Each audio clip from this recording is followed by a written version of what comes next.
do you even want to search online? So there's lots and lots of information online, and a lot of the information is free. So can you guys tell me why you guys have used, or how you guys have used a search engine before, for those ones who have used one?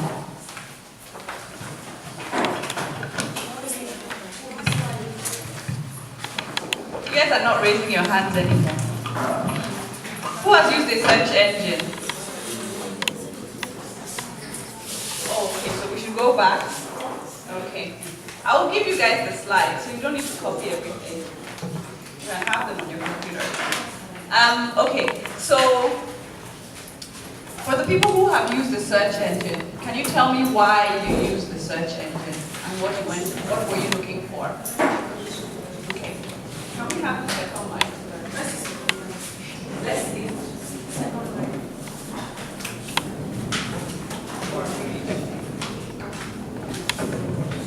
Anyone? We'll take multiple answers, like 3 or 4. Solution to finding.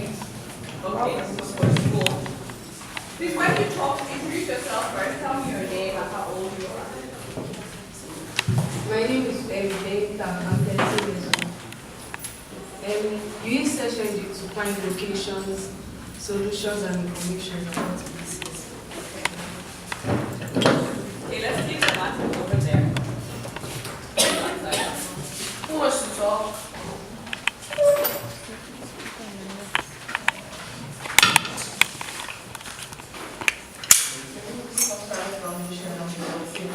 We use search engines to get more information on certain topics that we don't understand. Anybody? Anybody? My name is Precious Chicken. I'm 13 years old. We use search engines to look for information about our work. Okay, fantastic. So basically, the search engines are there so that you can find more information, so that you can get more knowledge, and that you can find resources, right? So you can find, for example, research papers that other people have written about a specific topic, and you can learn more about that topic. However, sometimes you have to also be able to filter the information. Not all search engine results are actually relevant to the topic, right? So you might search for Nkem on the internet, right? And you're maybe looking for me. But if you just put in Nkem, you're probably going to find a lot of other Nkems and not find me, right? And it will probably tell you, oh, the meaning of Nkem is this, and the name is an Igbo name, blah, blah, blah. But you might not be able to find it, right? So you have to also make sure that when you're searching, you put in very specific search terms so that you actually find the information that you're looking for, right?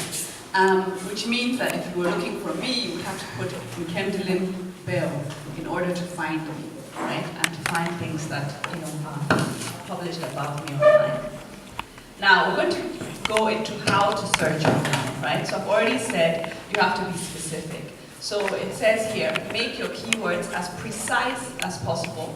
If you're looking for information on Tyrannosaurus rex, don't type dinosaurs, right? Tyrannosaurus rex is a type of dinosaur. However, if you type just dinosaurs, it's going to give you information about all dinosaurs. And there are a lot of different dinosaurs, right? So if you're looking for T-Rex, then you have to actually put in Tyrannosaurus rex or T-Rex or T-Rex dinosaur in order to actually find information about that specific dinosaur. Okay, so for example, if you wanted to be even more specific than that, and you wanted to know what a T-Rex eats, for example, you would type in Tyrannosaurus rex food, or what does Tyrannosaurus rex eat, right? So search engines over the time have become very, very smart as well, and they suggest terms for you. So if you type baby, for example, it will already show you suggestions. Baby food, baby toys, baby's first year, baby sicknesses, baby doctors, baby, everything that has to do with baby will come up, right? And then you can now choose from that if you're not too sure what you're looking for. So the keywords are very, very important. It it's important to use 2 or more keywords in your search in order for it to be specific, okay?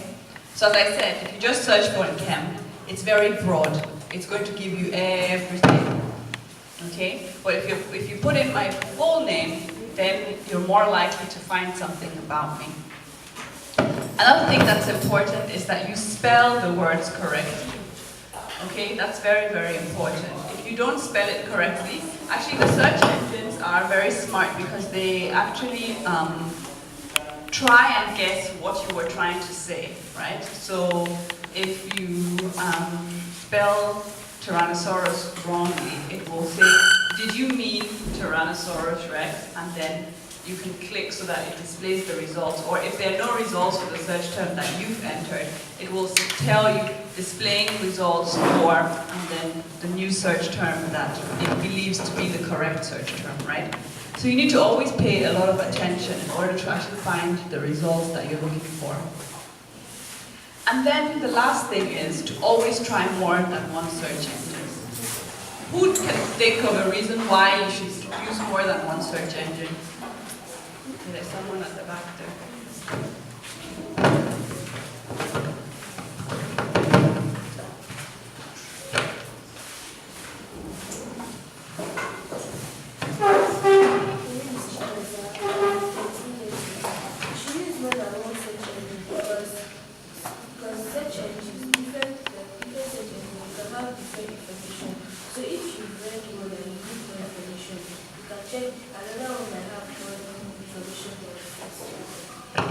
Okay, someone else? My name is Esther. You try to use what I want to search so you can get different ideas and select one. Okay, fantastic. There's one more person there. Yeah, my name is Esther, and you use more than one search engine to clarify your answers. In case if one is correct, is incorrect, check another to find out whether it's correct. Okay, so I like that. Validation, right? As I said, there's not always the right answer to your questions online, right? And there are some people who publish information that is incorrect or incomplete, right? So it's important that you, first of all, not just go on one search engine, but on multiple search engines, but also when the search engine displays results, don't just read one of the results, read multiple of the results so that you can form your own opinion about what the correct answer is, right? So if, let's say you Google or you search for baby food, right? And you find 5 different results, and the results say babies eat meat from when they are born. Who knows that that's not correct? Everybody, right? Okay, so if you have, out of the 5 that you're reading, 2 of them say babies eat meat from when they're born. You should be very skeptical about anything else that is written in those results, right? Because it's already giving you one kind of wrong information, which means that there might be a lot more wrong information on there, right? So it's important to validate and verify, and then also consolidate the answers that you find into your own answer, right? So if you're searching for homework, for example, don't just copy and paste, right?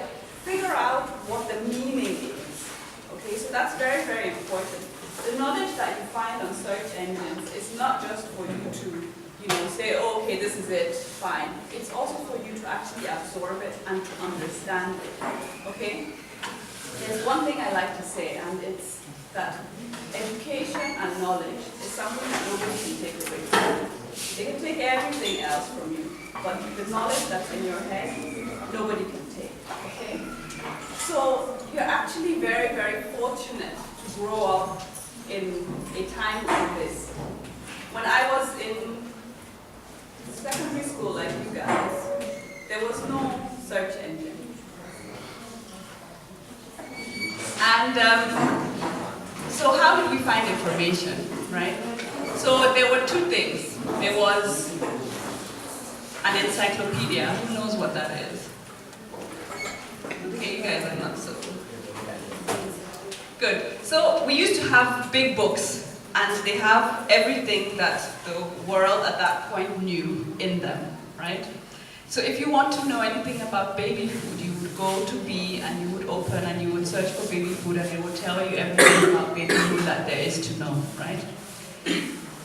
Now, that kind of means that it's very limited, right? Because you just have that one book and it just has specific things in there.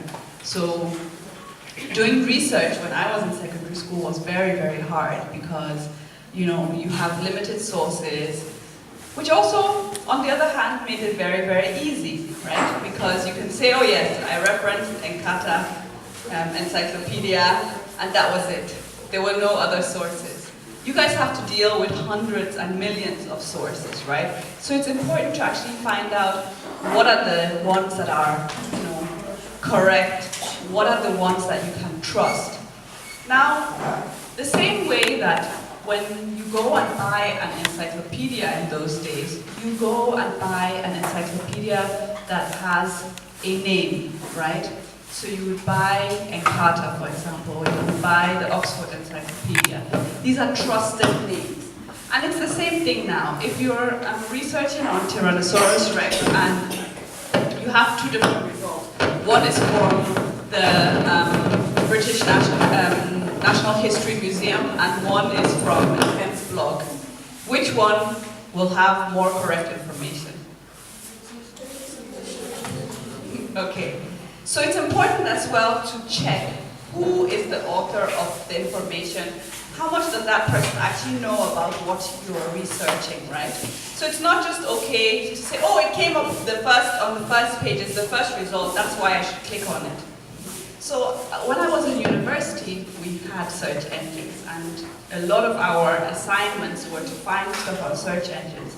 But they gave us stuff to find that you could hardly find, which made it very, very hard to actually find stuff, right? So you had to go on Google and spend hours skimming through different results that come up that have little or no information on what you're supposed to find. You know, and then you need to continue your research. So sometimes, depending on what the topic is, you will realize that the internet has very limited information, okay? And sometimes there are reasons for that.